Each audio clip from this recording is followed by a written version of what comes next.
Good morning, नमस्कार, आदाब, सत श्री अकाल, वेलकम, सुस्वागतम सभी लोगों का।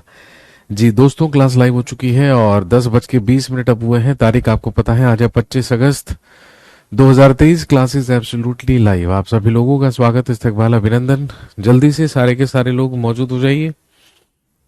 और दोस्तों, जैसा कि आप जानते हैं कि कल हम लोगों ने पढ़ना शुरू किया था सिख गुरुओं के बारे में। पहले हमने मराठास एंड पेशवास के बारे में पढ़ा, उसके बाद हम सिख स्टेट पंजाब के बारे में पढ़ रहे थे, जिसमें हमने 10 सिख गुरुओं के बारे में बात की थी। और लास्ट हम गुरु गोबिंद सिंह तक पहुंचे थे। और मैंने आपसे कहा था कि जब अगली क्लास में हमारी मुलाकात होगी तो हम बातचीत शुरू करेंगे। कहां से? गुरु गोबिंद सिंह की मृत्यु के बाद खालसा पंथ या सिखों का जो संघर्ष था मुगलों के साथ, उसको जारी रखने का या जारी रखने में महत्वपूर्ण योगदान दिया बंदा सिंह बहादुर ने। 1708 ईस्वी में महाराष्ट्र के नांदेड़ नामक स्थान पर अजीम खान नाम के व्यक्ति के द्वारा गुरु गोबिंद सिंह की हत्या कर दी गई। गुरु गोबिंद सिंह की मृत्यु के बाद गुरु गोबिंद सिंह के ही एक सेवक, जिनका नाम था बंदा बहादुर, उन्होंने ही सिखों की कमान संभाली। और ध्यान रखेंगे, बंदा सिंह बहादुर ही सिखों के प्रथम राजनैतिक नेता कहलाते हैं। He was first political leader of Sikhs. सिखों के सबसे पहले राजनीतिक नेता, सबसे पहले पॉलिटिकल लीडर ही कौन बने? बंदा सिंह बहादुर। 1708 ईस्वी से लेकर 1716 ईस्वी तक। तो हम बात करने वाले हैं बंदा सिंह बहादुर के बारे में।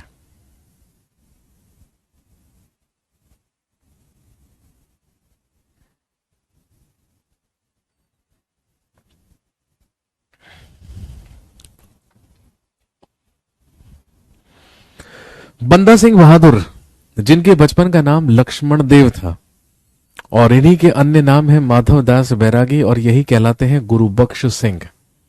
इनके बचपन का नाम लक्ष्मण देव था, आगे चलकर ये माधव दास कहलाए। और ध्यान रखेंगे, बैराग धारण करने के कारण ही ये कहलाए माधव दास बैरागी। जब इनकी मुलाकात महाराष्ट्र के नांदेड़ नामक स्थान पर गुरु गोबिंद सिंह से हुई तो गुरु गोबिंद सिंह के ही द्वारा इन्हें नाम दिया गया बंदा बहादुर। गुरु गोबिंद सिंह ने ही इन्हें बंदा बहादुर कहा। ये गुरु गोबिंद सिंह की सेवा में लग गए, उनके सेवक बन गए। लेकिन गुरु गोबिंद सिंह ने ही बंदा बहादुर को कहा कि आप पंजाब जाएं, उत्तर जाएं और पंजाब जाकर वहां पर सिखों की सेना को संगठित करें, उसका नेतृत्व करें और मुगलों के खिलाफ संघर्ष जारी रखें। और गुरु गोबिंद सिंह के ही कहने पर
हाँ जी,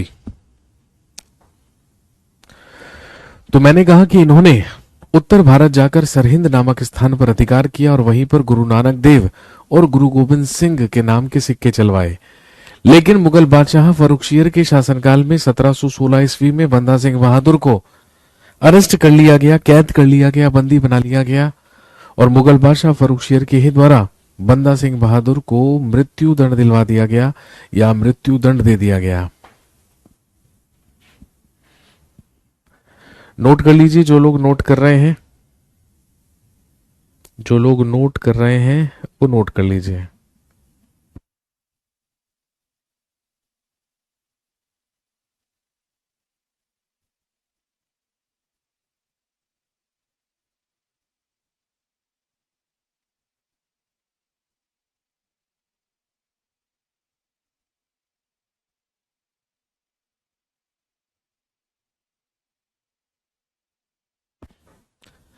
जैसे ही बंदा सिंह बहादुर की मृत्यु हुई, जो खालसा पंथ था वो कहीं ना कहीं बिखर गया, कहीं ना कहीं खालसा पंथ जो था वो कमजोर हो गया। लेकिन आगे चलकर पंजाब को स्वतंत्र राज्य के रूप में स्थापित करने का श्रेय जाता है महाराजा रणजीत सिंह को। हम बात करेंगे पंजाब स्टेट या पंजाब राज्य के बारे में, और स्वतंत्र पंजाब राज्य की स्थापना महाराजा रणजीत सिंह के द्वारा की गई, जिनका समय रहा 1792 से 1839।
महाराजा रणजीत सिंह, महाराजा रणजीत सिंह का जन्म 1780 ईस्वी में पंजाब के गुजरांवाला विलेज में हुआ।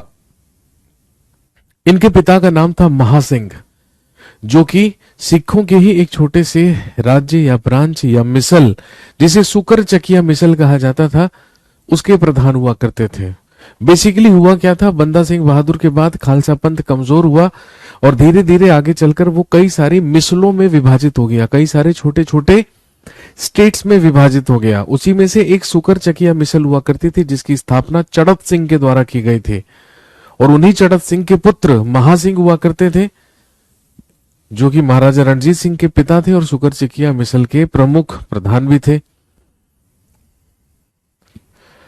लेकिन 1792 ईस्वी में अपने पिता की मृत्यु हो जाने के बाद मात्र 12 साल की उम्र में ही सुकर चकिया मिसल के प्रधान बन गए महाराजा रणजीत सिंह, और महाराजा रणजीत सिंह ने ही स्वतंत्र राज्य की स्थापना की, स्वतंत्र पंजाब की स्थापना की। 1796 और 97 में जमान शाह के 2 बार आक्रमण पंजाब पर हुए। Who was Zaman Shah?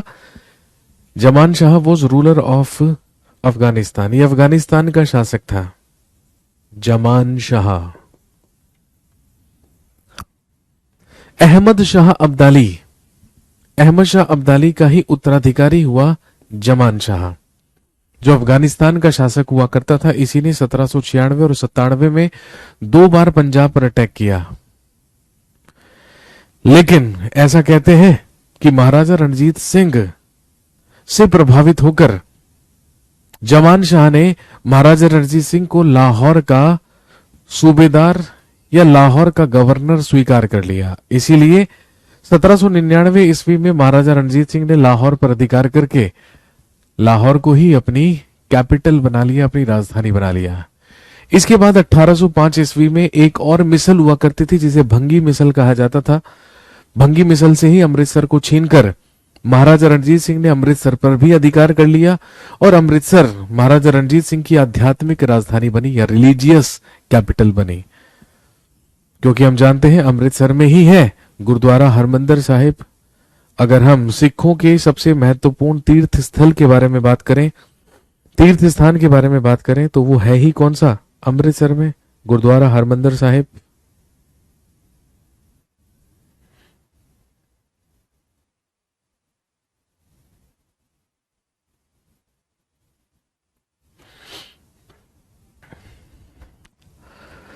इसके बाद 1809 ईस्वी में महाराजा रणजीत सिंह और बंगाल के गवर्नर जनरल लॉर्ड मिंटो प्रथम के बीच एक संधि हुई जो कहलाती है ट्रिटी ऑफ अमृतसर, जो कहलाती है अमृतसर की संधि। 1803 में दिल्ली पर अधिकार कर चुके थे अंग्रेज, और उधर महाराजा रणजीत सिंह की जो टेरिटरी थी वो कहां तक पहुंच चुकी थी? अंबाला तक।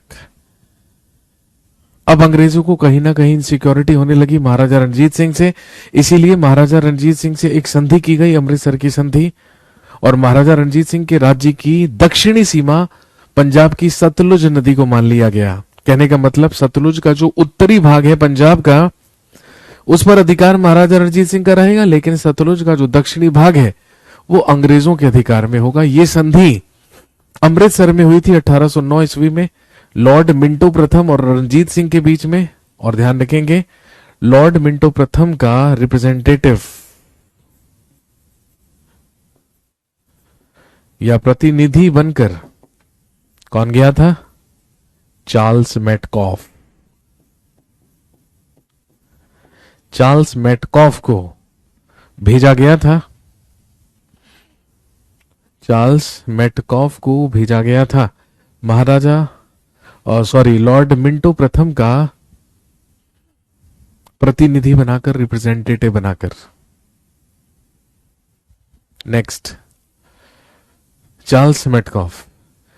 इसके बाद Shah Shuja gifted him Kohinoor diamond. Maharaja Ranjit Singh को अफगानिस्तान, भाई जमान शाह का ही पुत्र हुआ शाह शुजा।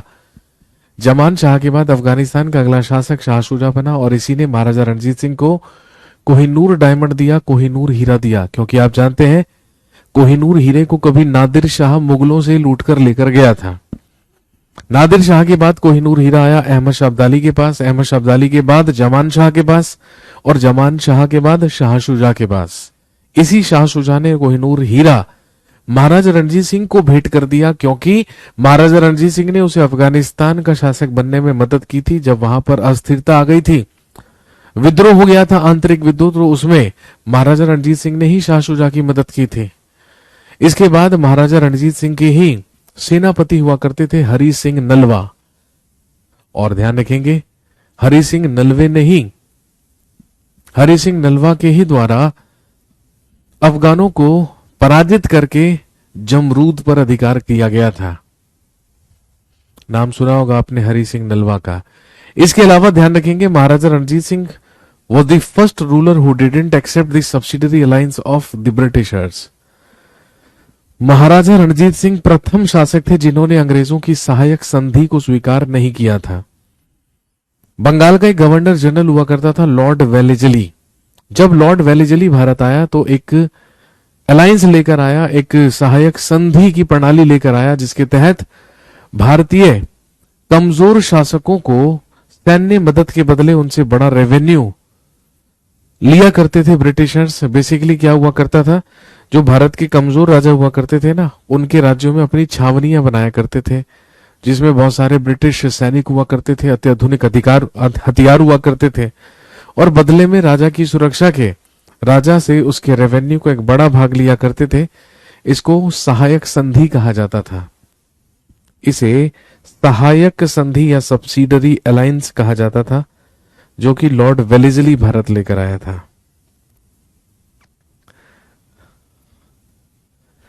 इन 1839 महाराजा रणजीत सिंह डाइड। 1839 में महाराजा रणजीत सिंह की मृत्यु हो गई। महाराजा रणजीत सिंह के उत्तराधिकारी, महाराजा रणजीत सिंह की मृत्यु के बाद पंजाब के अगले शासक बने खड़क सिंह 1839 में। उसके बाद कुछ ही समय के बाद खड़क सिंह की डेथ हो गई, मृत्यु हो गई, और इनकी मृत्यु हो जाने के बाद या इनकी डेथ हो जाने के बाद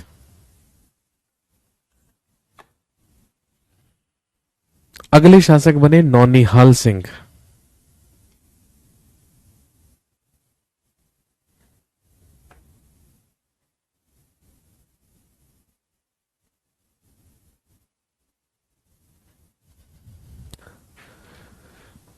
उसके बाद अगले शासक बने 1839 से लेकर 1841 तक नौनिहाल सिंह। उसके बाद 1841 से लेके 1843 तक शेर सिंह।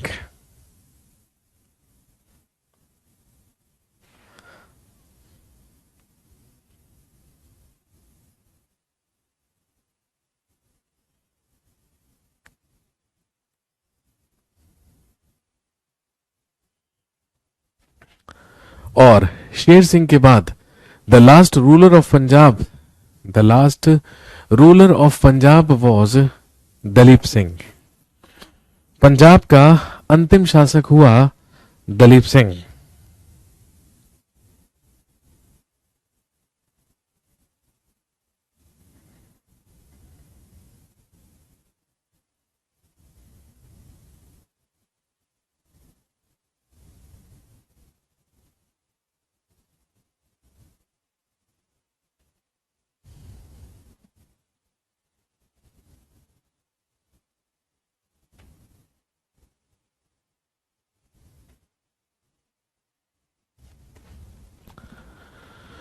और ध्यान रखेंगे महाराजा दलीप सिंह का शासनकाल 1843 से लेकर 1848 तक रहा और इसी के शासनकाल में 1845-46 में लड़ा गया फर्स्ट एंग्लो सिख वॉर, प्रथम आंग्ल सिख युद्ध, जिस समय भारत का गवर्नर जनरल हुआ करता था ये गलत लिखा है, लॉर्ड हार्डिंग। जिस समय भारत का गवर्नर जनरल लॉर्ड हार्डिंग हुआ करता था, ये लॉर्ड हार्डिंग के ही कार्यकाल में लड़ा गया था फर्स्ट एंग्लो सिख वॉर, प्रथम आंग्ल सिख युद्ध।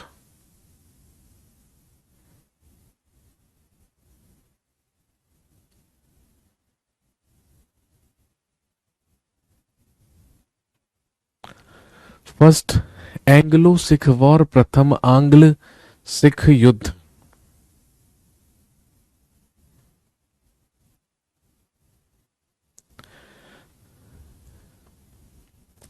प्रथम आंग्ल सिख युद्ध के बाद सिखों की या पंजाब की जो स्थिति थी वो कमजोर हुई। उसके बाद 1848-49 में सेकंड एंग्लो सिख वॉर लड़ा गया, जिस समय भारत का गवर्नर जनरल लॉर्ड डलहौजी हुआ करता था। और दोस्तों ध्यान रखेंगे, लॉर्ड डलहौजी के ही द्वारा पंजाब पर अधिकार कर लिया गया और महाराजा रणजीत सिंह को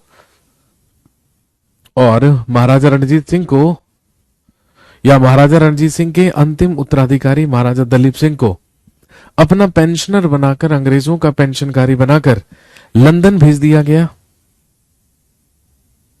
और पंजाब ब्रिटिशर्स या अंग्रेजों के अधिकार में आया।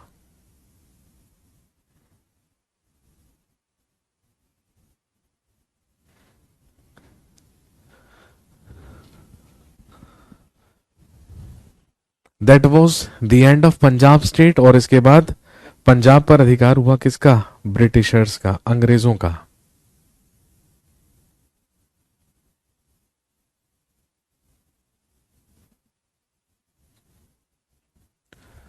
इसके बाद advent of Europeans in India, Bharat में यूरोपियों का आगमन।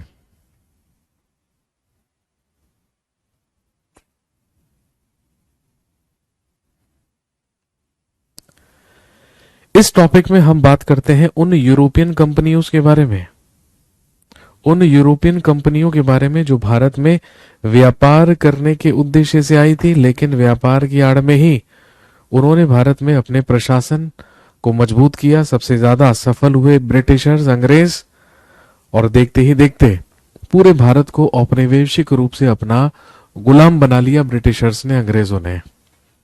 तो यहां पर हम बात करेंगे उन यूरोपियन कंपनीज के बारे में जिनका आगमन भारत में हुआ और किस किस तरीके से उनके व्यापार यहां पर स्थापित हुए, वो चीज हमें इसमें डिस्कस करनी है। तो दोस्तों आप जानते होंगे भारत में आने वाले सबसे पहले यूरोपियंस मध्यकाल में ही आ गए थे, जब यहां पर दिल्ली सल्तनत चल रही थी और लोधी वंश में शासन कर रहा था सुल्तान सिकंदर लोधी। सिकंदर लोधी के ही शासनकाल में यूरोपियंस का भारत में आगमन हुआ और वास्को डी गामा ने यूरोप से भारत तक आने के एक नए समुद्री मार्ग की खोज की थी, जिसे हम कॉमनली कहते हैं कि भारत की खोज किसने की? वास्को डी गामा ने की। लेकिन वास्को डी गामा होता कौन है भारत की खोज करने वाला? भाई भारत की नहीं, यूरोप से भारत तक आने के एक नए समुद्री मार्ग की खोज किसके द्वारा की गई? वास्को डी गामा के द्वारा। भारत में यूरोपियों का आगमन, सबसे पहले आए पोर्चुगीज या पुर्तगाली। 20 मई 1498 ईस्वी को भारत में आने वाला सबसे पहला पुर्तगाली, सबसे पहला पोर्चुगीज था वास्को डी गामा। 90 दिन की समुद्री यात्रा पूरी करके और एक गुजराती पथ प्रदर्शक की मदद से, जिसका नाम था अब्दुल मनीद, उसी की सहायता से 90 दिन की यात्रा पूरी करके केरल के कालीकट के कप्पक डाबू बंदरगाह पर पहुंचा वास्को डी गामा। जिस समय कालीकट का स्थानीय शासक जमुरिन या जमोरिन हुआ करता था, जिसने वास्को डी गामा का स्वागत किया था। तो भारत में आने वाला सबसे पहला पोर्चुगीज, सबसे पहला पुर्तगाली हुआ वास्को डी गामा। और जैसे ही वास्को डी गामा भारत आया 1498 1498 में, तो बस वास्को डी गामा के भारत में आगमन से ही स्थापना हुई पोर्चुगीज ईस्ट इंडिया कंपनी या पुर्तगाली ईस्ट इंडिया कंपनी की। इसके बाद सन 1500 ईस्वी में भारत में आने वाला दूसरा पुर्तगाली हुआ Pedro Alvares Cabral. Vasco D gamma तो पहला है, तो वास्को डी गामा का नाम तो सभी जानते हैं। अगर आपसे पूछ लिया जाए कि भारत में आने वाला दूसरा पुर्तगाली कौन था, तो दोस्तों ध्यान रखेंगे, दूसरा पुर्तगाली था पेड्रो अल्बरेज कैब्राल। ये भारत में आने वाला दूसरा पुर्तगाली माना जाता है, जो कि सन 1500 ईस्वी में आया था। इसके बाद सन 1503 ईस्वी में Portuguese established their first factory in Cochin. 1503 ईस्वी में पुर्तगालियों ने अपनी सबसे पहली फैक्ट्री कोचिन में स्थापित की और यहां पर स्पाइसेस या मसालों का व्यापार करना शुरू किया।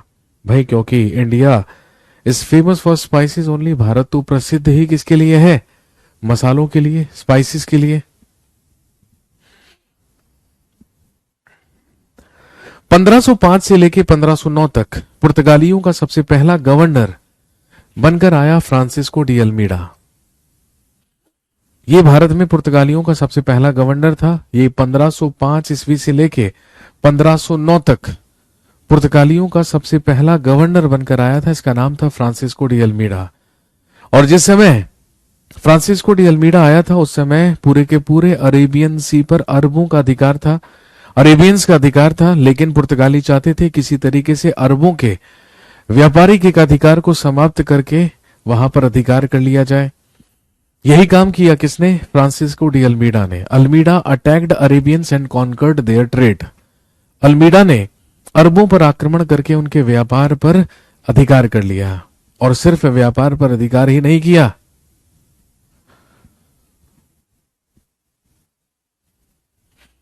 पूरे के पूरे अरब सागर के स्वामी बन बैठे। कौन?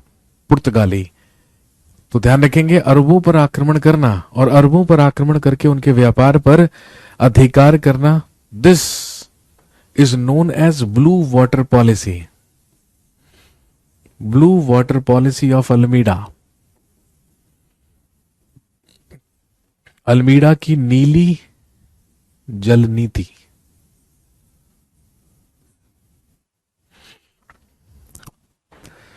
इसके बाद पुर्तगालियों का सेकंड गवर्नर या दूसरा गवर्नर बनाकर भेजा गया अल्फांसो डी अल्बुकर्क को। 1509 से 1515 ईस्वी तक पुर्तगालियों का दूसरा गवर्नर बनकर आया अल्फांसो डी अल्बुकर्क, जिसे पुर्तगाली साम्राज्य का वास्तविक संस्थापक माना जाता है, एक्चुअल फाउंडर माना जाता है। और ध्यान रखेंगे 1509 ईस्वी में इसी के द्वारा कोचिन को पुर्तगालियों का मुख्यालय बनाया गया था। लेकिन 1510 ईस्वी में he got Goa from Adil shahi Sultan of Bijapur. Bijapur के आदिल शाही सुल्तान से ही 1510 ईस्वी में इसे गोवा प्राप्त हुआ और गोवा पर अधिकार कर लिया पुर्तगालियों ने।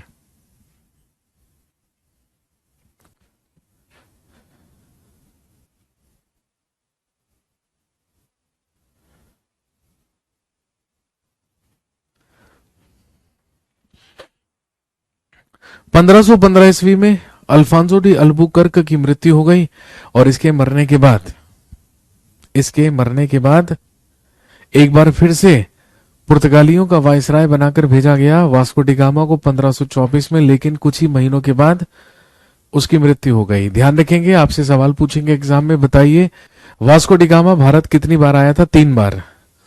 1498 1498 में, उसके बाद सन 1502 ईस्वी में और एक बार 1524 में।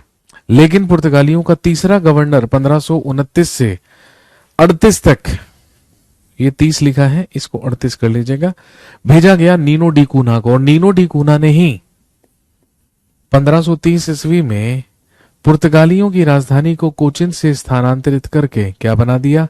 गोवा। पुर्तगालियों की राजधानी बनी गोवा।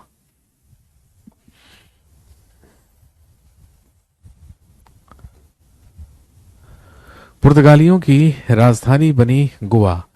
पुर्तगाली भारत में आए सबसे पहले थे, लेकिन गए सबसे बाद में। ये 1961 तक, इवन भारत की आजादी के बाद भी 1961 तक गोवा और दमनदीव में रहे।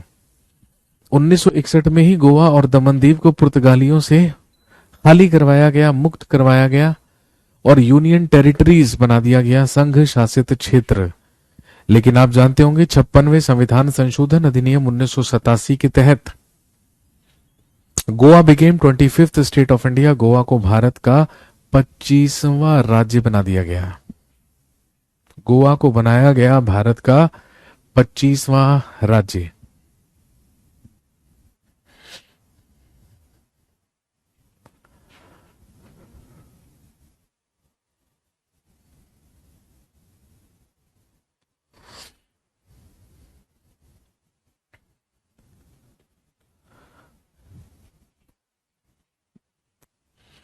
गोवा को भारत का 25वां राज्य बना दिया गया। इसके अलावा पुर्तगाली भारत में क्या क्या चीजें थी जो पुर्तगाली ही भारत में लेकर आए? पुर्तगाली ही भारत में लेकर आए आलू। भारत में आलू की खेती करने का श्रेय पुर्तगालियों को जाता है। इसके अलावा रेड चिली, लाल मिर्च भी भारत में पुर्तगाली लेकर आए। इसके अलावा टोबैको, भारत में तंबाकू की खेती भी पुर्तगालियों ने शुरू की थी। इसके अलावा शिप बिल्डिंग, जहाज निर्माण, भारत में जहाज निर्माण की शुरुआत भी करने वाले पुर्तगाली थे। पुर्तगालियों ने ही कैथोलिक मॉडल ऑफ चर्च का कैथोलिक मॉडल भारत में इंट्रोड्यूस किया। इसके अलावा जापान के साथ व्यापार की शुरुआत भी पुर्तगालियों के ही द्वारा की गई। और सबसे इंपॉर्टेंट कंट्रीब्यूशन पुर्तगालियों का भारत के लिए क्या रहा? Printing press. भारत में प्रिंटिंग प्रेस की शुरुआत करने वाले भी सबसे पहले कौन माने जाते हैं? पोर्चुगीज माने जाते हैं या पुर्तगाली ही माने जाते हैं। पुर्तगालियों के बाद भारत में आगमन हुआ डचेस का। नीदरलैंड या हॉलैंड के लोग ही क्या कहलाते हैं? डच कहलाते हैं। 1596 में कार्नेलियस हाउटमैन नाम का सबसे पहला डच भारत आया और 1602 ईस्वी में स्थापना हुई डच ईस्ट इंडिया कंपनी की। कहने का मतलब अंग्रेजों से पहले डचेस भारत में आ चुके थे, लेकिन अंग्रेजों की ईस्ट इंडिया कंपनी पहले स्थापित हो चुकी थी।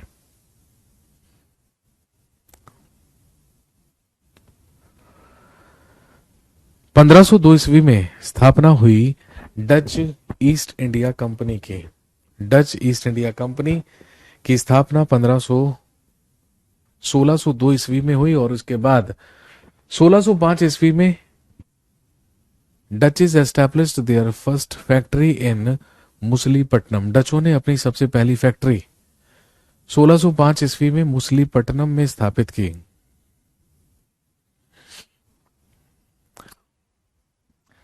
डचों की सबसे पहली फैक्ट्री स्थापित हुई मुसलीपट्टनम में।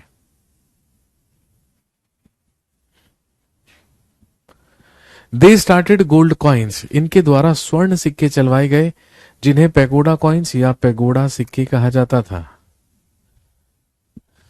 They had 2 industries in India. इनके भारत में 2 महत्वपूर्ण उद्योग हुआ करते थे, एक कॉटन टेक्सटाइल इंडस्ट्री, सूती वस्त्र उद्योग, और एक इंडिगो इंडस्ट्री या नील उद्योग। और यही वो 2 उद्योग थे जिन पर नजर थी ब्रिटिशर्स, अंग्रेजों की, और अंग्रेज चाहते थे इन दोनों उद्योगों पर अधिकार करके इन दोनों ही उद्योगों पर अधिकार करके डचेस को भारत से बाहर भगाना।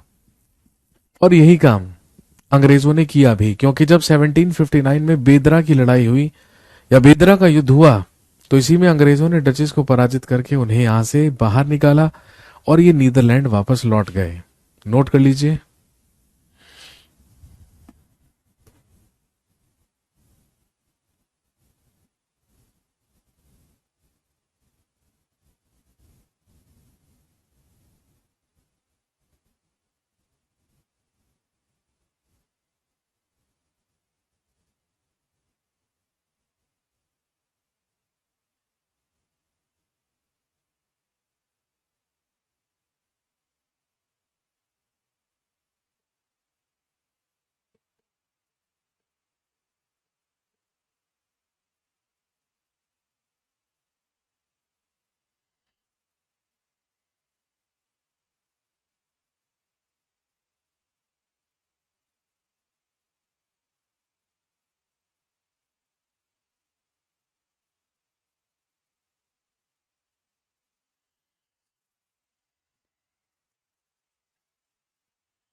डचेस के बाद भारत में आए ब्रिटिशर्स, अंग्रेज। 1599 ईस्वी में जॉन मिल्डे नहाल नाम का सबसे पहला ब्रिटिशर, सबसे पहला अंग्रेज भारत में आया। जिस समय भारत का मुगल बादशाह अकबर हुआ करता था और ब्रिटेन की महारानी थी महारानी एलिजाबेथ टेलर फर्स्ट या एलिजाबेथ टेलर प्रथम। सन 1600 ईस्वी में ब्रिटिश ईस्ट इंडिया कंपनी की स्थापना हुई। लेकिन 1608 ईस्वी में, भाई अगर हम जॉन मिल्डे नहाल की बात करें तो ध्यान रखिएगा, जो जॉन मिल्डे नहाल था वो थल मार्ग से आया था, वो जल मार्ग से नहीं आया था। लेकिन भारत में जल मार्ग से या बाय सी रूट आने वाला सबसे पहला ब्रिटिशर 1608 ईस्वी में आया, मुगल बादशाह जहांगीर के दरबार में। हम पढ़ चुके हैं कैप्टन विलियम हॉकिंस, जो कि रेड ड्रैगन या हेक्टर नामक जहाज से, शिप से भारत आया था। और मुगल बादशाह जहांगीर से ही परमिशन लेकर, हमने पढ़ा था, अंग्रेजों ने 1613 ईस्वी में अपनी स्थायी फैक्ट्री, सबसे पहला अपना स्थायी कारखाना गुजरात के सूरत में स्थापित किया। 1615 ईस्वी में सर टॉमस रो या सर थॉमस रो मुगल बादशाह जहांगीर के दरबार में आने वाला दूसरा ब्रिटिशर, दूसरा अंग्रेज था। 1640 ईस्वी में अंग्रेजों के द्वारा मद्रास शहर की स्थापना की गई। Francis day was the founder of Madras city. Madras शहर की स्थापना फ्रांसिस डे के द्वारा की गई थी। उसके बाद 1661 ईस्वी में British prince Charles got married with Catherine Braganza. अंग्रेज राजकुमार चार्ल्स ने कैथरीन ब्रिगेंजा के साथ विवाह किया और अंग्रेजों और पुर्तगालियों के बीच में वैवाहिक संबंध स्थापित हुए। और जब अंग्रेजों के राजकुमार ने पुर्तगालियों की राजकुमारी से विवाह किया तो पुर्तगालियों के ही द्वारा राजकुमार चार्ल्स को दहेज में मिला बॉम्बे। और यहीं पर 1669 से 1677 तक गैरोल्ड आंगियार के द्वारा बंबई शहर की स्थापना की गई, आधुनिक बंबई शहर। Founder of Madras was Francis Day and founder of Bombay was Gerald Aungier. Gerald Aungier के द्वारा आधुनिक बंबई शहर की स्थापना की गई।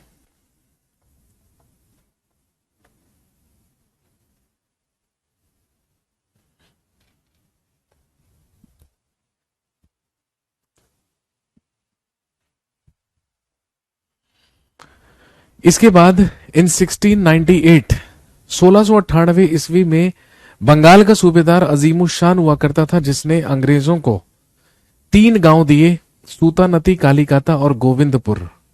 और ध्यान रखेंगे, इन्हीं तीनों गांवों पर सन 1700 ईस्वी में जॉब चारनॉक के द्वारा आधुनिक कलकत्ता शहर की स्थापना की गई और वहीं पर अंग्रेजों के द्वारा किला बनवाया गया जो कहलाता था फोर्ट विलियम्स। नोट कीजिए। कहने का मतलब, अंग्रेज भारत में आए और भारत में आने के 100 साल के भीतर ही भारत के 3 महत्वपूर्ण बंदरगाहों पर अधिकार कर लिया गया। ब्रिटिशर्स के द्वारा, अंग्रेजों के द्वारा।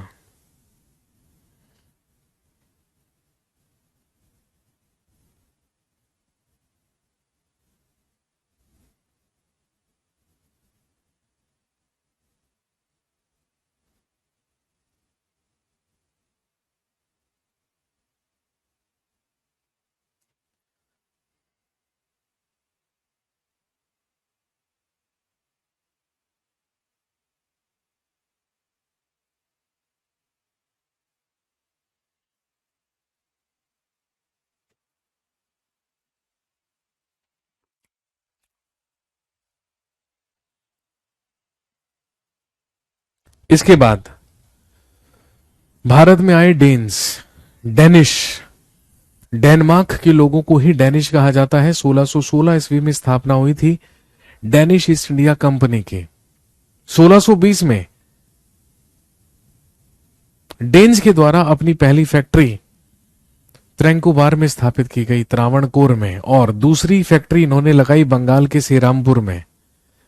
किसी से कोई लड़ाई झगड़ा विवाद नहीं, बहुत ज्यादा विस्तृत व्यापार नहीं था।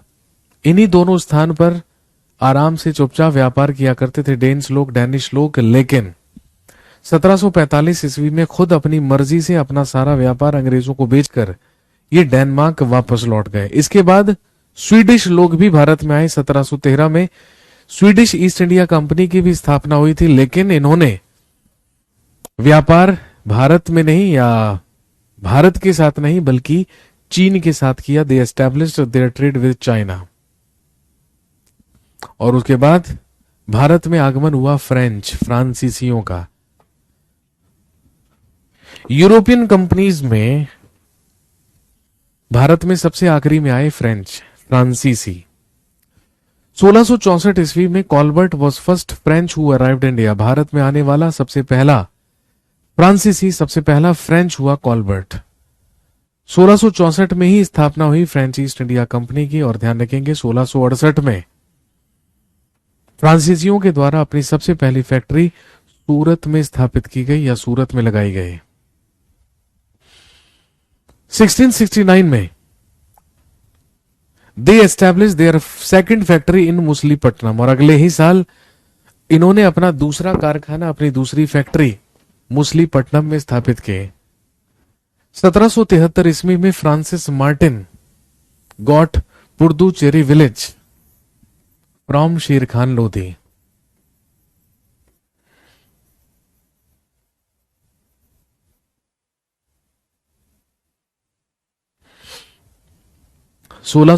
ईस्वी में फ्रांसिस मार्टिन के द्वारा 1673 ईस्वी में फ्रांसिस मार्टिन के द्वारा पुडुचेरी गांव प्राप्त किया गया।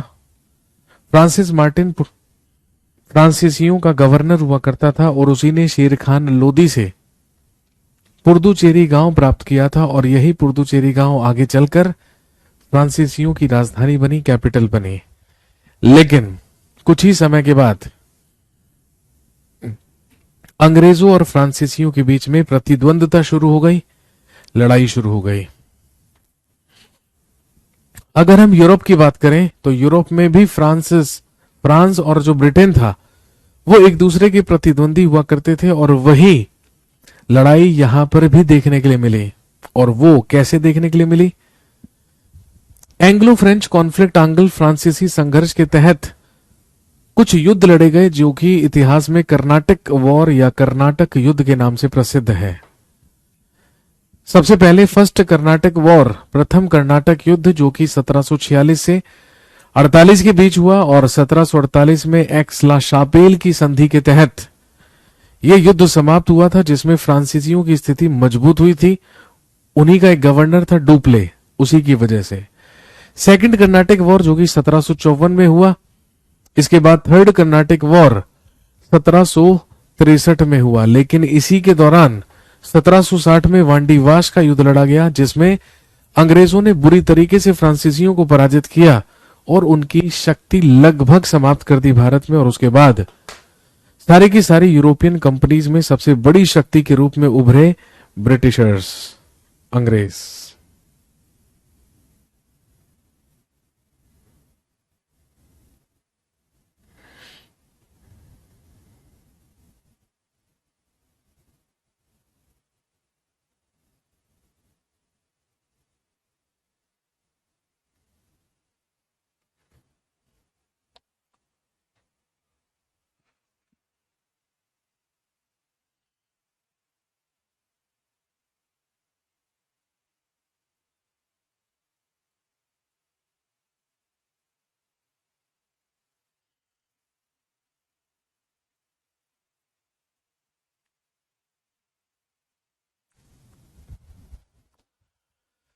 इसके बाद rise of independent states in India, Bharat में स्वतंत्र राज्यों का उदय। Rise of independent states in India, Bharat में स्वतंत्र राज्यों का उदय। भारत में स्वतंत्र राज्यों का उदय का मतलब क्या है, तो ध्यान रखेंगे। मुगल साम्राज्य में जब औरंगजेब शासन कर रहा था, तो आप जानते हैं कि औरंगजेब के ही समय में मुगल साम्राज्य सबसे ज्यादा बड़ा, सबसे ज्यादा विस्तृत और सबसे ज्यादा शक्तिशाली था। लेकिन जैसे ही 1707 ईस्वी में मुगल बादशाह औरंगजेब की डेथ हुई, औरंगजेब मरा, तो ध्यान रखेंगे औरंगजेब के मरते ही मुगल साम्राज्य का विघटन होना शुरू हुआ, मुगल साम्राज्य का पतन होना शुरू हुआ। और वो जो अभी तक मुगलों के ही प्रांत हुआ करते थे, सूबे हुआ करते थे, राज्य हुआ करते थे, उन्होंने खुद को ही मुगलों से इंडिपेंडेंट करना शुरू कर दिया और हमारे देश में इंडिपेंडेंट स्टेट्स या स्वतंत्र राज्यों की स्थापना हुई। कौन कौन से स्वतंत्र राज्य, तो सबसे पहले हम बात करते हैं बंगाल की। सबसे पहले हम बात करते हैं बंगाल स्टेट या बंगाल राज्य के बारे में, जिसकी राजधानी ढाका हुआ करती थी। बंगाल के सबसे पहला नवाब यानी कि बंगाल का सबसे पहला स्वतंत्र शासक हुआ मुर्शीद कुली खान 1713 से 1727 तक, और इसी ने अपने नाम से बंगाल में मुर्शिदाबाद नामक शहर की स्थापना की थी और बंगाल की राजधानी को ढाका से मुर्शिदाबाद स्थानांतरित किया था।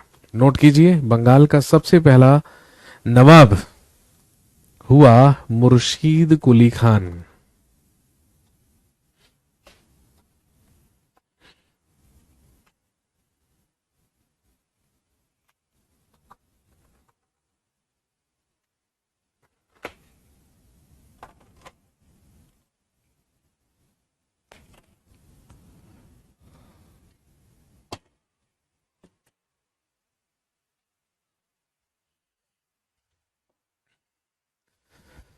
बंगाल का सबसे महान नवाब माना जाता है अली वर्दी खान 1740 से लेकर 1756 तक। अली वर्दी खान के बाद, अली वर्दी खान की ही मृत्यु के बाद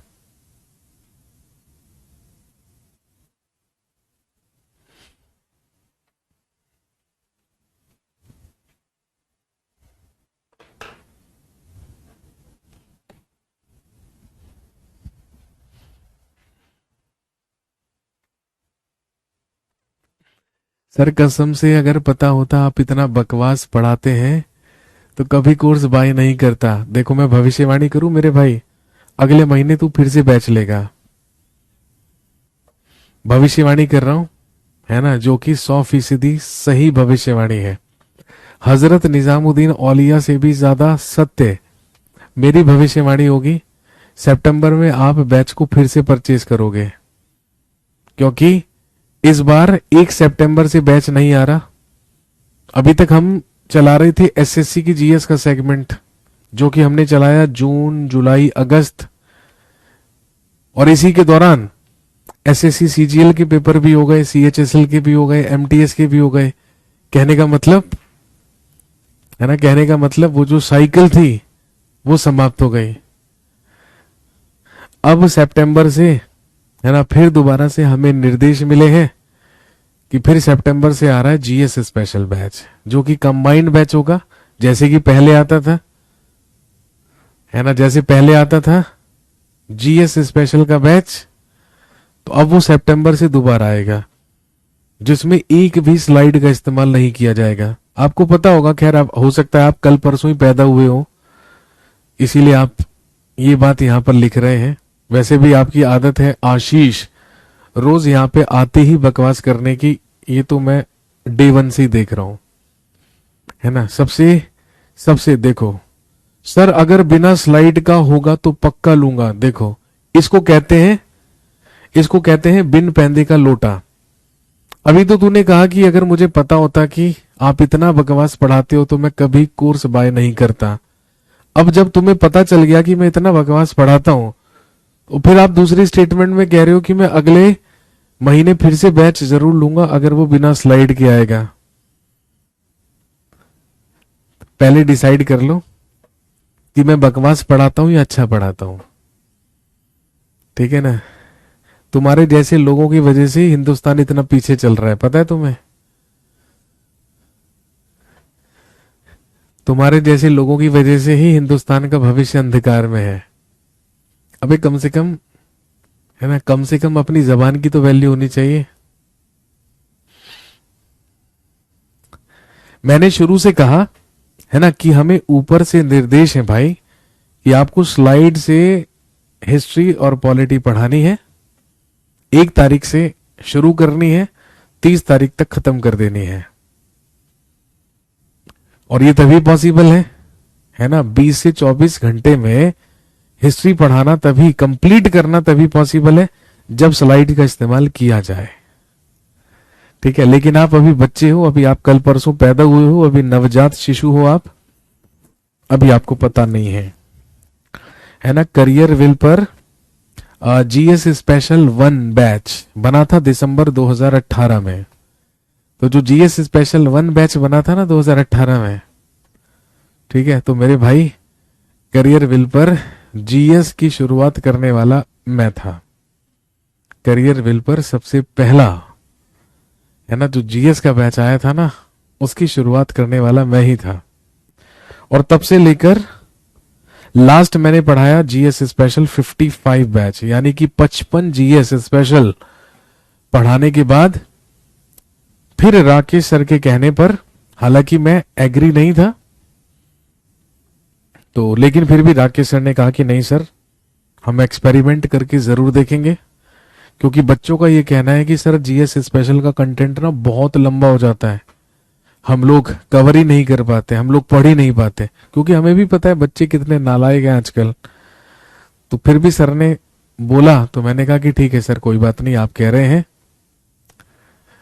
तो ठीक है, आप कह रहे हैं तो हम लोग एसएससी की जीएस स्लाइड वाला पैटर्न एक बार इसका हम प्रयोग करके जरूर देखेंगे, एक्सपेरिमेंट करके जरूर देखेंगे। वो हमने देखा जून, जुलाई, अगस्त, जो एक्सपेरिमेंट इनिशियली बहुत ज्यादा हिट भी हुआ। क्योंकि भाई देखो, सिंपल सी बात है, किसी का एग्जाम अगर 1 महीने 1.5 महीने के बाद है तो इससे बढ़िया बैच उसके लिए और क्या हो सकता है कि वो फटाफट से सारा का सारा रिवीजन कर ले। तो फिर अब हमने ये कंक्लूजन निकाला कि ये जो स्लाइड वाला बैच है, जिसमें हम 1 महीने में सिलेबस को कंप्लीट करते हैं, इसको हम लेकर आएंगे तब जब एग्जाम में बचा ही 1 महीना होगा, 1.5 महीना होगा, ताकि बच्चों का क्विक रिवीजन हो जाए। तो अब सितंबर से फिर से जीएस स्पेशल आएगा, है ना? तो तुम्हें तो पता चल गया कि मैं बहुत बकवास पढ़ाता हूं, है ना? लेकिन मैंने भविष्यवाणी कर दी है हजरत निजामुद्दीन औलिया की तरह, अगले महीने भी तू बैच जरूर खरीदेगा। ये मैं लिख के दे रहा हूं, पता है? क्योंकि तेरे को बहुत अच्छी तरीके से पता है कि मैं कैसा पढ़ाता हूं, है ना? लेकिन चक्कर क्या है ना, कमेंट करके कुछ ना कुछ तो बकवास करनी है, तो इसलिए तेरे को बहुत अच्छे से पता है। तेरे को नहीं पता है ना, तो अपने बड़े भाइयों से, अपने जो सीनियर्स हैं ना, उनसे बात करियो, वो अपने आप बता देंगे कि मैं कैसा पढ़ाता हूं। और मुझे बताने की तो जरूरत ही नहीं है कि मैं कैसा पढ़ाता हूं, स्टूडेंट्स खुद ही बता देते हैं ना आके। आजकल तो एसएससी सीपीयू 2022 का रिजल्ट आया ना, तो टॉपर्स लोग करियर विल पर रोज आ रहे हैं मिलने के लिए। तो किसी से भी पूछ लीजिएगा भैया जीएस कहां पर पढ़ रहे थे, वो आपको खुद बता देंगे, मुझे क्या बताने की जरूरत है ना? कोई बात नहीं, ऐसा होता है ना? ऐसा होता है कभी कभार, है ना? कभी कभार विराट कोहली या कभी कभार सचिन तेंदुलकर, सूर्य कुमार यादव अगर फॉर्म में नहीं चलते हैं या कुछ एक्सपेरिमेंट करने की कोशिश करते हैं और अगर स्कोर नहीं बना पाते हैं,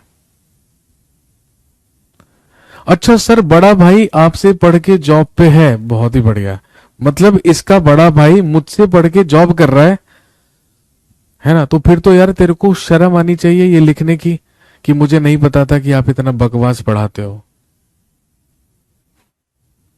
ये बात अपने भाई को बताइयो जाकर कि मैंने सर को ऐसे ऐसे लिख के भेजा था। बताइए जिसके घर में खुद एक ऐसा व्यक्ति है जो मुझसे पढ़ के सरकारी नौकरी कर रहा है, वो आदमी ये कह रहा है कि मुझे नहीं पता था आप इतना घटिया पढ़ाते हैं। कमाल है भाई। भगवान आपको सद्बुद्धि दे। आप जैसे लोगों को तो हम दूर से ही नमस्कार करते हैं हाथ जोड़कर, सच में।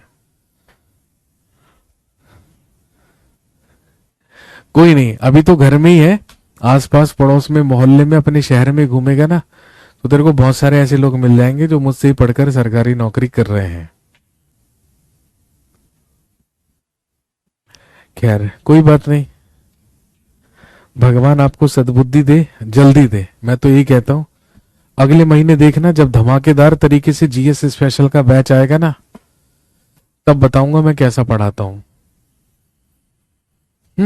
सिंपल सी बात है भाई, है ना। अगर है ना, अगर घोड़े के पांव में बेड़ियां बांध दी जाएंगी तो आप उससे रेस में जीतने की उम्मीद तो कर नहीं सकते। लेकिन कोई बात नहीं, ये जो बेड़ियां बंधी थी ये अगले महीने सितंबर में खुल जाएंगी, और जैसे ही खुलेंगी फिर देखिए कहां पहुंचाता हूं मैं आप सारे के सारे लोगों को। आपको लग रहा होगा कि स्लाइड पे लिख कर आ जाइए और यहां पे आके पढ़ते रहिए, ऐसे तो कोई भी कर लेगा। नहीं कर पाओगे, है ना। कोई भी पढ़ा नहीं सकता, ये बात पक्की है। चलिए खैर कोई बात नहीं, जैसी जिसकी सोच वैसे उसके स्टेटमेंट। घर में ही अगर मुझसे पढ़ के कोई नौकरी कर रहा है ना, तो आपका ये कमेंट पता है मेरे को वो वाली कहावत याद दिलाता है, जिस थाली में खाना उसी में छेद करना। तुम्हारे इस कमेंट ने बिल्कुल 100% इस बात को सिद्ध कर दिया आज। जिसकी बिल्ली उसी को म्याऊं, है ना। ऐसी बोलते हैं ना, जिसकी बिल्ली उसी को म्याऊं, ये था वो। चलिए बहुत बढ़िया।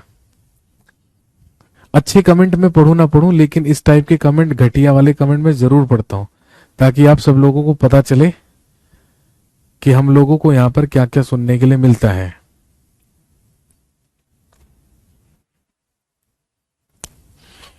चलिए, सिराजुद्दौला बंगाल का नवाब बना 1856 से लेके 1756 से लेके 1757 तक। और आप जानते हैं 1756 में इसी के शासनकाल में हुई ब्लैक होल ट्रेजेडी या कालकोठरी की घटना, जिसमें सिराजुद्दौला ने 146 अंग्रेजों को पकड़कर एक कालकोठरी में बंद कर दिया, और जब कालकोठरी खोली गई तो उसमें से 123 अंग्रेजों की डेथ हो चुकी थी। जीवित बचे थे केवल और केवल 23 लोग। और ध्यान रखेंगे, उन्हीं 23 लोगों में से एक जिंदा बचने वाला विलियम हॉलवेल था, जिसने इस पूरी की पूरी घटना को लिखा था।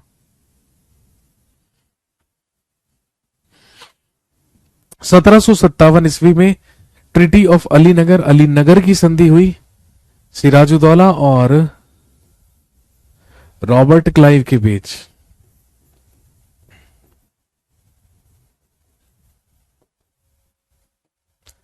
सिराजुद्दौला और रॉबर्ट क्लाइव के बीच ट्रिटी ऑफ अलीनगर या अलीनगर की संधि हुई, जिसमें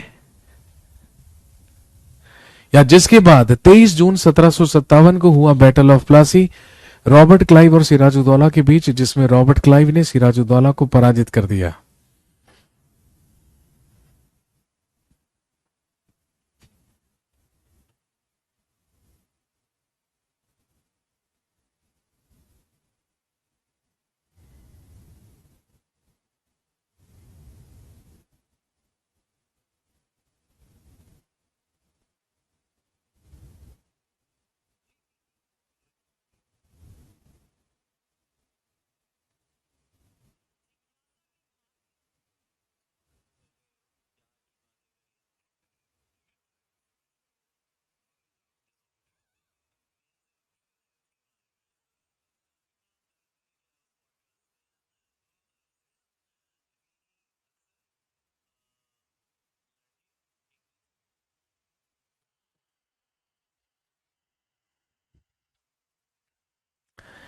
इसके बाद मीर जाफर को 1757 से लेकर 1760 तक बंगाल का नवाब बना मीर जाफर। उसके बाद बना मीर कासिम 1760 से 1763 तक, और इसी ने बंगाल की राजधानी को मुर्शिदाबाद से बिहार के मुंगेर में स्थानांतरित किया। लेकिन 1763 में मीर कासिम के स्थान पर दोबारा से मीर जाफर को बना दिया गया बंगाल का नवाब, और 22 अक्टूबर 1764 में लड़ाई हुई बक्सर का युद्ध, जिसमें हमारी तरफ से शाह आलम सेकंड, मीर कासिम और शुजाउद्दौला लड़े, और अंग्रेजों की तरफ से अंग्रेजों की सेना का नेतृत्व किया हेक्टर मुनरो ने। और हमारे 3 शासकों की सेना मिलकर भी अंग्रेजों को पराजित नहीं कर सकी। एक बार फिर से अंग्रेज विजयी हुए बैटल ऑफ बक्सर में। उसके बाद 1765 में इलाहाबाद की संधि हुई, और उसी इलाहाबाद की संधि के तहत पूरे के पूरे बंगाल, बिहार और उड़ीसा पे दीवानी के जो अधिकार थे, जो रेवेन्यू राइट्स थे, वो सारे के सारे किसके पास आ गए? ब्रिटिशर्स के पास आ गए, अंग्रेजों के पास आ गए। और 1765 से 72 तक रॉबर्ट क्लाइव के द्वारा बंगाल में द्वैध शासन लगा दिया गया। इसके बाद अवध, जो आज लखनऊ का क्षेत्र है, लखनऊ फैजाबाद का क्षेत्र, वही कहलाता था अवध। अवध का सबसे पहला नवाब हुआ सादत खान बुरहानुल मुल्क, जिसकी राजधानी हुआ करती थी फैजाबाद, जो कि आज अयोध्या डिस्ट्रिक्ट में है। फैजाबाद उत्तर प्रदेश में है। सादत खान बुरहानुल मुल्क के बाद अवध का अगला नवाब बना नवाब सफदरजंग, जिसका वास्तविक नाम अबुल मंसूर खान था। यह मुगलों का वजीर भी रह चुका था। इसके बाद आया शुजाउद्दौला 1754 ईस्वी से लेकर 1765 ईस्वी तक। अवध का अगला नवाब बना शुजाउद्दौला, और ध्यान रखेंगे 1761 ईस्वी में इसी के समय में लड़ा गया third battle of Panipat, Panipat का तीसरा युद्ध अहमद शाह अब्दाली ने, जिसमें मराठाओं को पराजित किया। और ध्यान रखेंगे अवध के नवाब शुजाउद्दौला ने इस युद्ध में साथ दिया था अहमद शाह अब्दाली का मराठाओं के खिलाफ। इसी के शासनकाल में लड़ा गया 1764 में बैटल ऑफ बक्सर। इवन ये बैटल ऑफ बक्सर में शामिल भी था, अभी अभी हमने पढ़ा। शुजाउद्दौला के बाद अवध का अगला नवाब बना आसफउद्दौला 1765 से लेकर 1797 तक। और यही आसफउद्दौला वो नवाब है जिसने अवध की राजधानी को फैजाबाद से लखनऊ स्थानांतरित किया, और इसी ने लखनऊ में 1784 ईस्वी में मुहर्रम मनाने के लिए बड़ा इमामबाड़ा का निर्माण करवाया। इसके बाद आया सादत अली खान 1798 से 1814 ईस्वी तक।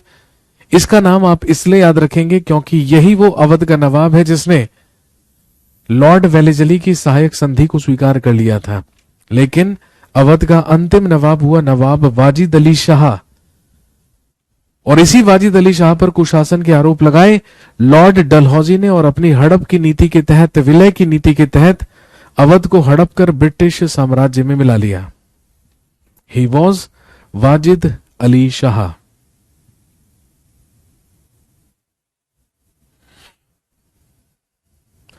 सर इतना सफिशिएंट नहीं है क्या एसएससी सीजीएल के लिए? बिल्कुल सफिशिएंट है कृतिका, टेंशन मत लीजिए आप।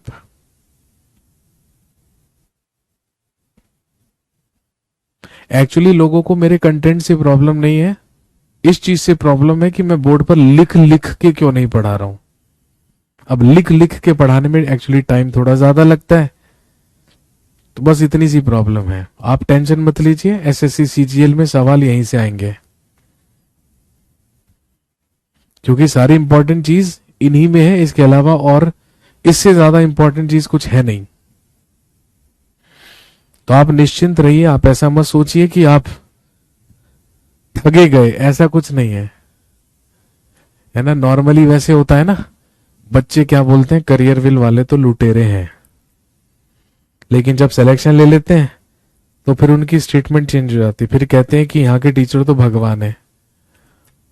वही चीज है, आपको तो पता ही है, हमारे देश की जनता और एसएससी की तैयारी करने वाले स्टूडेंट्स कभी किसी के सगे नहीं हो सकते, तो हमारे साथ भी ऐसे ही होता है। तो आप परेशान मत होइए, कंटेंट आपको यही पढ़ना है। अब यही सारे के सारे नाम अगर मैं खुद अपने हाथों से बोर्ड पर लिखता, अच्छी अच्छी तरीके से, अच्छी लिखावट में, तो इनको लगता कि आदमी बहुत अच्छा पढ़ा रहा है। एक्चुअली अज्ञान बालक हैं, अब इनको जानकारी कम है। इसके बाद आता है राजपूत स्टेट, यानी कि राजस्थान। राजस्थान को दो मुख्य राज्यों में विभाजित किया जाता था, मारवाड़ और आमेर। मारवाड़ का राजा हुआ करता था अजीत सिंह और आमेर का राजा हुआ करता था सवाई जय सिंह। वही जय सिंह जो कि औरंगजेब का कभी सेनापति भी हुआ करता था। 1728 ईस्वी में राजा जयसिंह के ही द्वारा जयपुर शहर की स्थापना की गई थी। ये एक महान एस्ट्रोनॉमर, खगोल शास्त्री था और इसी ने 5 जगहों पर वैधशालाएं, लैबोरेटरीज बनवाई हुई थी, दिल्ली, जयपुर, उज्जैन, वाराणसी और मथुरा। और महत्वपूर्ण, इसी ने दिल्ली और जयपुर में जंतर मंतर का भी निर्माण करवाया था। इसके बाद जाट स्टेट, यानी कि भरतपुर। जाटों का सबसे पहला नेता 1669 ईस्वी में हुआ गोकुल जाट, जिसने औरंगजेब की कट्टर नीतियों का विरोध किया। इसके बाद 1686 ईस्वी में जब औरंगजेब अपने दक्षिण भारत अभियान पर था, तो राजा राम जाट और रामचेरा जाट के नेतृत्व में जाटों का आक्रमण हुआ अकबर के मकबरे पर, जो कि आगरा के सिकंदरा नामक स्थान पर है। और वहीं पर जाटों ने आक्रमण करके अकबर के मकबरे पर लूटपाट की और वहां से अकबर की कब्र से अकबर की अस्थियों को निकालकर जला दिया। यह औरंगजेब के शासनकाल में हुआ था 1686 ईस्वी में। इसके बाद चूड़ामन जाट। इसके बाद चूड़ामन जाट जाटों का सबसे पहला स्वतंत्र शासक बना।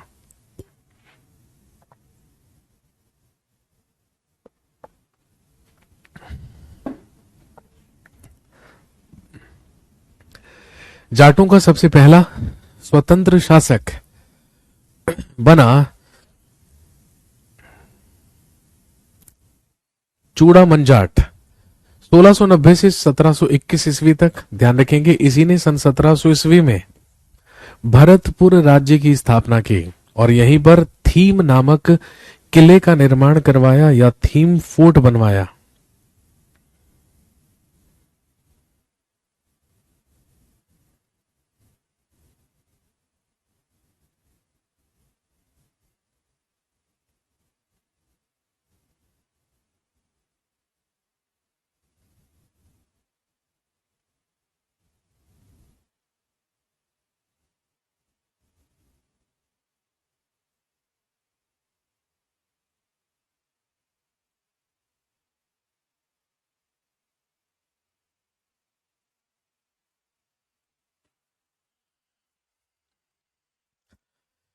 इसके बाद 1721 ईस्वी में जयसिंह द्वितीय के द्वारा भरतपुर पर आक्रमण करके थीम के किले पर अधिकार कर लिया गया और इसी बात से अपमानित होकर चूड़ामन जाट ने आत्महत्या कर ली। इसके बाद बदन सिंह भरतपुर का अगला शासक बना, जिसे वास्तविक संस्थापक माना जाता है भरतपुर का। इसी ने 4 दृढ़ किलों का निर्माण करवाया, जिन्हें दींग, कुंबेर, वेद और भरतपुर कहा जाता था। लेकिन जाटों का सबसे प्रसिद्ध नेता या प्रसिद्ध शासक बना सूरजमल जाट।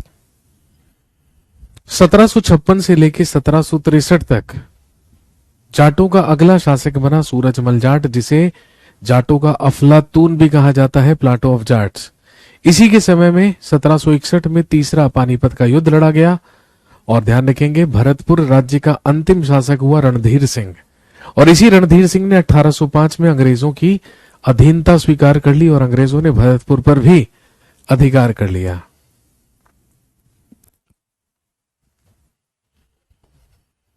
इसके बाद मैसूर। मैसूर की स्थापना हैदर अली के द्वारा की गई थी, जिसका जन्म 1722 ईस्वी में मैसूर के कोलार में हुआ था। इसकी राजधानी श्रीरंगपट्टनम हुआ करती थी और ध्यान रखेंगे दक्षिण भारत का एकमात्र शासक हैदर अली माना जाता है जो कभी भी अंग्रेजों से पराजित नहीं हुआ था। ये कभी भी अंग्रेजों से पराजित नहीं हुआ, कभी भी अंग्रेजों से नहीं हारा।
हैदर अली का ही बेटा हुआ टीपू सुल्तान, जिसने 1782 से 99 तक शासन किया और बादशाह की उपाधि धारण की।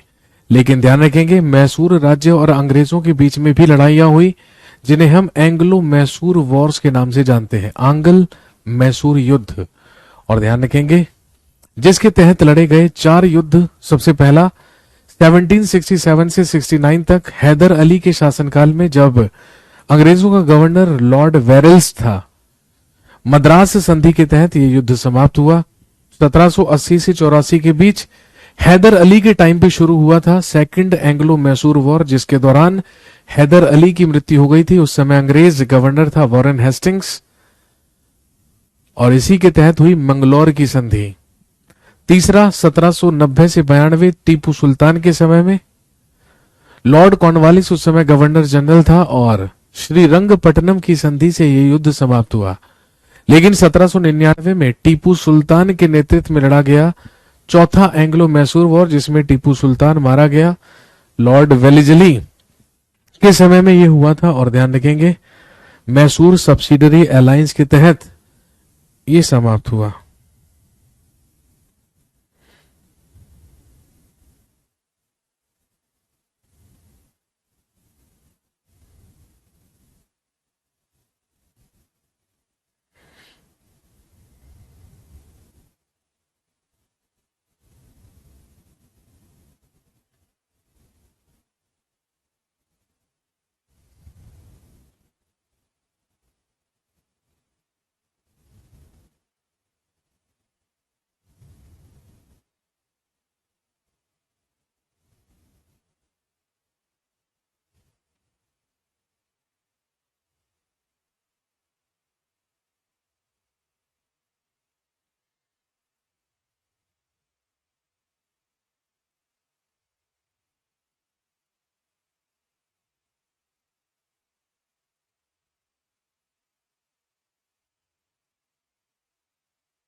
डन।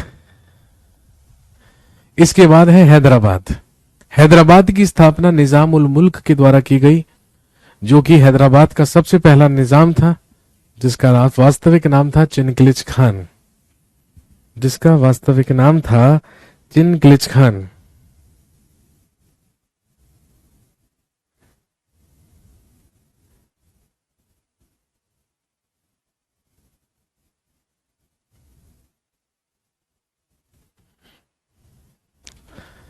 ध्यान रखेंगे, he took the title of Asaf Jah. इसने आसफ जहां की उपाधि धारण की थी और अपनी राजधानी हैदराबाद को बनाया था। हैदराबाद इंपॉर्टेंट रहेगा, क्योंकि Hyderabad was first state who accepted subsidiary alliance of Lord Wellesley. Lord Wellesley की सहायक संधि को स्वीकार करने वाला भारत का सबसे पहला ही राज्य माना जाता है हैदराबाद।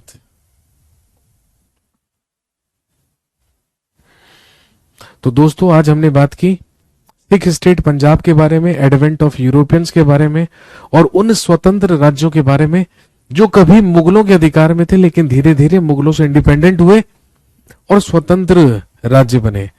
आज के लिए इतना ही रखते हैं। अगली क्लास में जब आपसे मुलाकात होगी, कल शनिवार है, तो होपफुली कल आपकी क्लास मैं रखूंगा, क्योंकि मैंने पॉलिटी का सिलेबस तो फिनिश कर दिया है, हिस्ट्री का भी बचा है, और आज हो चुकी है 25 तारीख, कल है 26। तो कल मैं आपकी क्लास रखूंगा, लंबी क्लास। आज तो हालांकि हमने 1.5 घंटा ही पढ़ा है, तो कल मैं कोशिश करूंगा कम से कम 2-3 घंटे की क्लास आपकी लग जाए। तो कल एक लंबी क्लास लेकर हम 1857 की क्रांति पढ़ेंगे, उसके बाद सोशल रिलीजियस रिफॉर्म मूवमेंट्स के बारे में बात कर लेंगे। उसके बाद गवर्नर, गवर्नर जनरल और वाइस रॉयस के बारे में बात कर लेंगे। तो ये सारी बातचीत कल हो जाएगी। फिर उसके बाद अगले वीक में मुश्किल से 3 क्लासेस लगेंगी, जिसमें हम इंडियन नेशनल मूवमेंट, भारतीय राष्ट्रीय आंदोलन, जो कि मॉडर्न इंडिया में हमें पढ़ना होता है, उसको कंप्लीट कर लेंगे। तो आज के लिए इतना ही रखते हैं। Thank you very much. Have a nice day. शुक्रिया, धन्यवाद।